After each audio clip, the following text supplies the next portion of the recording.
If you're like me, your resolutions for 2022 are long gone by now, which is why I'm taking the stairs.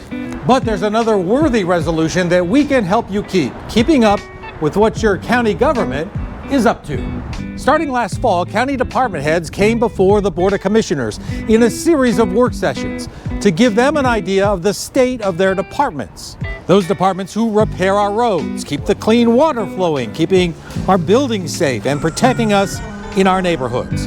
Those presentations painted a troublesome picture of understaffed departments losing experienced workers, struggling to keep up with this rapidly growing county.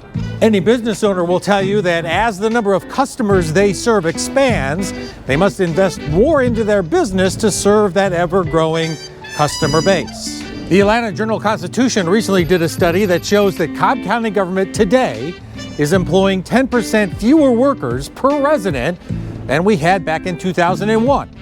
And we've all seen how hard it is to hire workers these days, and that's especially true for Cobb County government. A recent analysis found Cobb County is paying its workers on average 8% below what other metro counties are paying.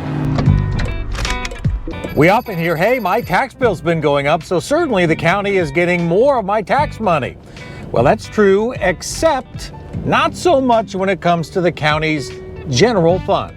If you're paying taxes on your primary residence, you'd likely have something called the homestead exemption applied to it.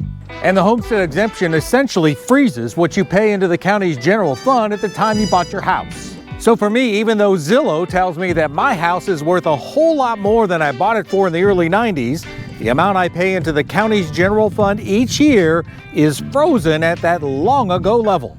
And because so many in Cobb County have that exemption, and remember the homestead float only impacts the county's general fund, when the tax digest goes up, the county's general fund only feels a portion of that.